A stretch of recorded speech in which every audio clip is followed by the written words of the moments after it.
Poštovani gledaoci, Hristos Vaskrse i dobroveče. Vi ste na kanalu Srbin Info, gledate emisiju Vesti dana, a moje ime je Nada Gladović.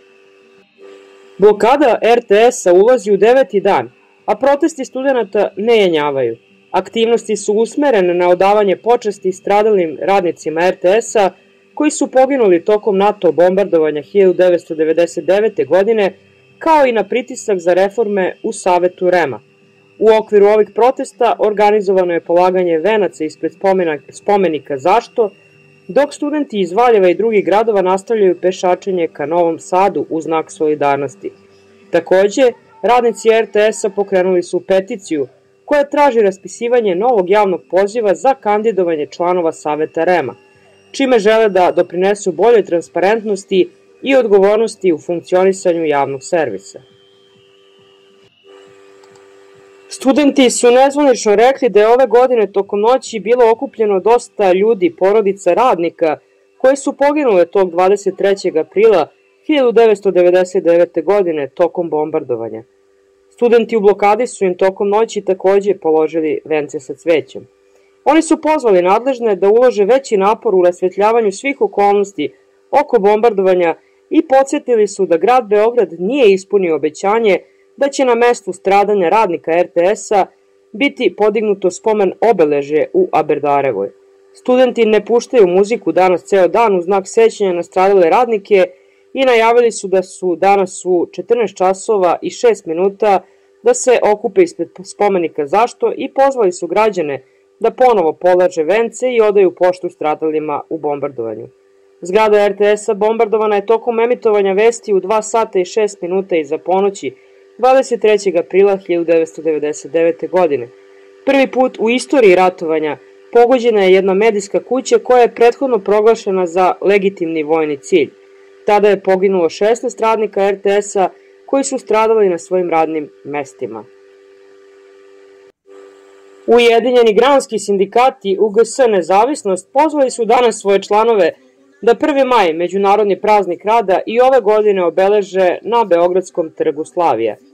Prvomajski skup zakazan je za četvrtak 1. maja u 11:30 kod spomenika Dimitriju Tucoviću, borca za radnička prava i pravdu koji je dao život za slobodu i koji inspiriše sve one koji žele da se bore za progresivne ideje i napredak Srbije, navodi se u prvomajskom proglasu UGS Nezavisnost. Na prvomajskom skupu sa simboličnih 16 minuta tišine biće obeleženo i 6 meseci od tragedije izazvane padom nastrešnice na železničkoj stanici u Novom Sadu. Sindikat podsjeća da je u prošle godini 59 radnika izgubilo život na radnom mestu ili preminulo od posljedica povreda na radu. Nezavisnost ističe da je borba za funkcionalne institucije i vladavinu prava i borba radnika kao i borba protiv sistemske korupcije.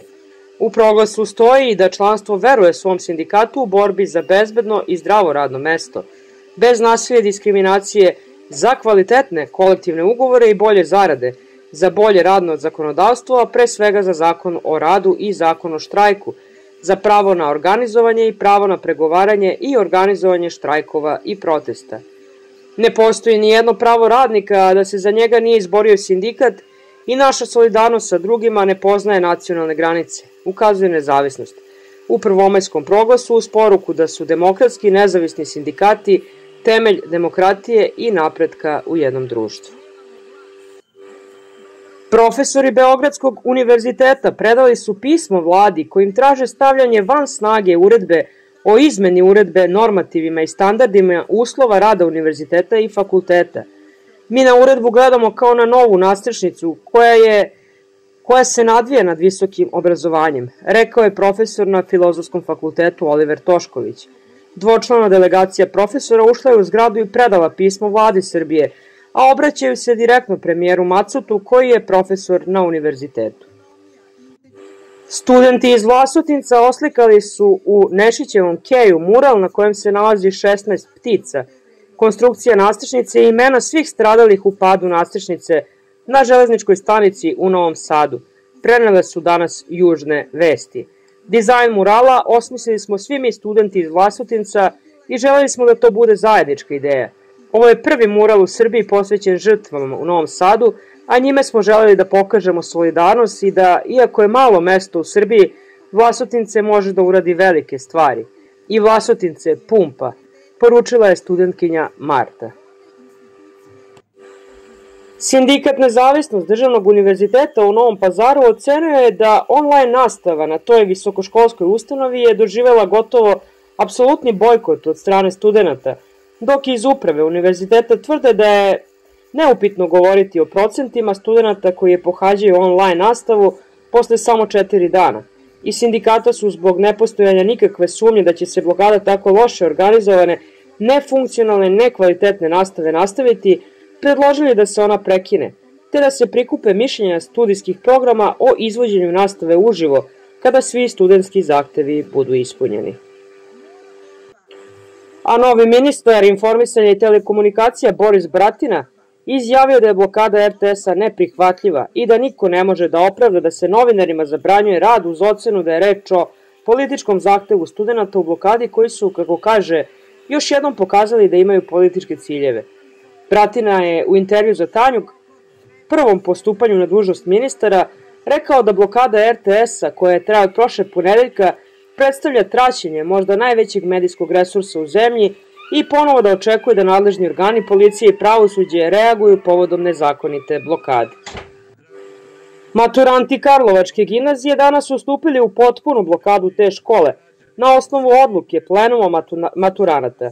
Kako su naveli, u pitanju je solidarnost sa studentima u borbi protiv korupcije i za pospešivanje vladavine prava u zemlji. Oni su ispostavili 4 zahteva, među kojima je prvi ispunjenje studentskih zahteva. Maturanti traže i zakonsko procesuiranje napadača na đake i profesore Karlovačke gimnazije, za vreme pomena su bacili topovski udar na đake gimnazije. Treći zahtev maturanata je hitna isplata pune mesečne zarade prosvetnim radnicima za mesece u kojima je nisu dobili, kao i odgovornost za nezakonito umanjenje, a poslednji zahtev je da učesnici fizičke blokade škole ne snose posledice za njeno izvođenje. Predstavnici srpske dijaspore iz Nemačke objavili su da će u znak podrške studentima pešačiti 4 dana do Brisela. Studentkinja Beogradskog pravnog fakulteta Helena Strugar ponovo je zabranjen ulazak u Srbiju, čime se, kako je ocenila u izjavu Fonetu, nastavlja njen nezakoniti pritisak i progon. Helena Strugar je Srpkinja iz Crne Gore koja je 16. aprila na graničnom prelazu Dubrakovo saopšteno da se njeno ime nalazi u sistemu prema kojem je zabranjen ulazak u Srbiju.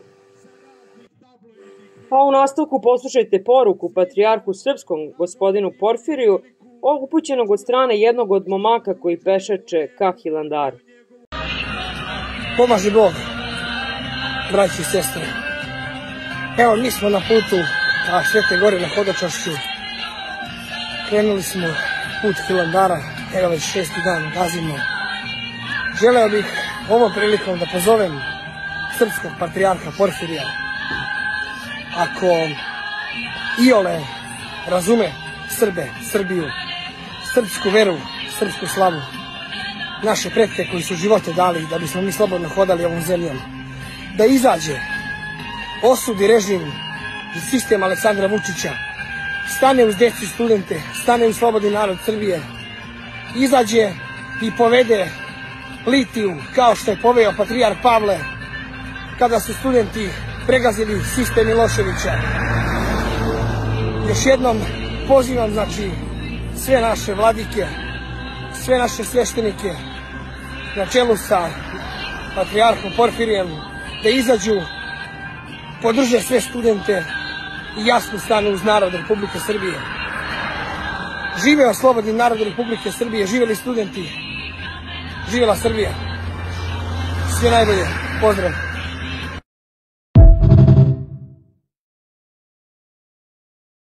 I dok u danima vaskršnje radosti naš patrijarh ogovara studente kod Rusa, Šutanovac ogovara studente kod Amerikanaca. On priča kako ruske službe kontrolišu studentske proteste. Verski analitičar Vladimir Veljković izjavio je da je žalosno što patrijarh Porfirije nije stao u studente i narod, nego se deklarisao kao saradnik režima Aleksandra Vučića sa sve njegovom retorikom. Komentarušiću jučerašnji razgovor patrijarha Porfirija sa predsjednikom Rusije Vladimirom Putinom, Veljković je agenciji Beta kazao da se srpski patrijarh pokazao kao saradnik Vučićevog režima i u mnogim ranijim događajima. Čini se da je patrijarhova poseta Rusije nastala u kontekstu Vučićevog odlaska ili neodlaska u Moskvu na paradu pobede 9. maja, a izjavom da je u Srbiji na delu obojena revolucija, patrijarh je pokazao da ne podržava studente. Patrijarh Porfirije studentske proteste naziva obojenom revolucijom i koristi potpuno isti termin kao Vučić. Termin obojena revolucija spada i u rusku propagandu, rekao je Veljković. Na pitanje da li patrijarh Porfirije zna šta je obojena revolucija, uz opasku da je na sastanku sa Putinom zatražio pomoć od vladike Bačkog Irineja Bulovića o samom nazivu revolucije, analitičar je kazao da ne veruje da se patrijarh udubljivao u te događaje. Obojena revolucija označava događaje u istočnoj Evropi koji su predstavljali pobune građana protiv autoritativnih političara. Patrijarh Porfirije očigledno stao na stranu autoritarne vlasti u Srbiji i osudio čak i svoje studente Bogoslovskog fakulteta koji učestvuju u blokadama, rekao je Veljković. Upitan kakve mogu biti posledice patrijarhovog suprotstavljanja studentima, s obzirom da prema najnovim istraživanjima studente podržava oko 60% građana Srbije, Veljković je rekao da to neće izazvati dodatni podele u narodu, jer su studenti pridobili ogromnu većinu stanovnika Srbije. Neće biti značajnih posledica jer je patrijarh Porfirije vezao sebe za Vučićev režim, a studenti su na svoju stranu integrisali ogromnu većinu građana Srbije. U narodu nema podela jer Vučić nema iskrene pristalice. Srbija se podelila na narod i na režim, ocenio je verski analitičar Vladimir Veljković. A kako piše Predrag Popović, Fajront je u Ćacilendu. Vučić je izgubio kontrolu, a studenti i građani ruše piramidu vlasti. U okolnostima sveopšte društvene i ekonomske krize, režim predsjednika Srbije Aleksandra Vučića suočava se sa najdubljom političkom erozijom od dolaska na vlast. Studentski pokret potpomognut talasom građanskih protesta razorio je piramidalni model vlasti koji je više od decenije omogućavao enormnu korupciju i zaduživanje države. Strane banke povlače kredite, investitori se distanciraju, a javne finansije urušavaju. Račun PIO fonda je nedavno po prvi put blokiran, što ukazuje na dubinu finansijske nestabilnosti. Pokušaj režima da se održi spektaklom pod nazivom Ne damo Srbiju završio se potpunim fijaskom. Predsjednik Vučić, koji sam priznao da nije mogao da se suoči sa slikom polupraznog mitinga, zapao je u totalnu histeriju, kaže Popović. Dok je naciji govorio o veličanstvenom okupljanju, realnost je bila drugačija. Prema podacima nezavisnih posmatrača, na skupu se okupilo između 30 i 55 hiljada ljudi i to uz ogromne finansijske i logističke troškove. Očekivani marketinški efekat je izostao, a rezultat je bio dodatno urušavanje legitimiteta vlasti. Finansijski sistem režima baziran na naduvanim infrastrukturnim projektima i stranim kreditima nalazi se pred kolapsom. Nakon tragičnog incidenta u Novom Sadu u kojem je usled rušenja nadstrešnice stradalo 16 ljudi, poverenje međunarodnih partnera dodatno se poljuljalo, Evropsko javno tužilaštvo vodi istragu protiv vlade Srbije zbog sumnje u korupciju vezanu za projekat železnice Beograd-Budimpešta. Istražuje se višestruko uvećanje troškova sa 4 na preko 100 miliona evra. Pored ekonomskog sunovrata, bezbednosni udar na takozvani balkanski kartel dodatno ugrožavaju stabilnost režima. U međunarodnoj akciji Europola uhapšen je narkobos Edin Gačanin Tito sa više desetina saradnika, a istraga vodi i ka vrhu srpske vlasti, tvrdi Popović. Prema izvorima iz istrage u pitanju su povezanosti sa pranjem novca i infrastrukturnim projektima poput Beograda na vodi. Uprkos finansijskoj blokadi, istragama, pritiscima i padajućem ugledu, Aleksandar Vučić nastavlja da insistira na opstanku, svesno ignorišući stvarnost i sve izraženije nezadovoljstvo građana. Nastupi u medijima sve više liče na pokušaj da se prikrije politički kraj, a optužba na račun studenata i opozicije deluju kao posljednji pokušaj prebacivanja odgovornosti.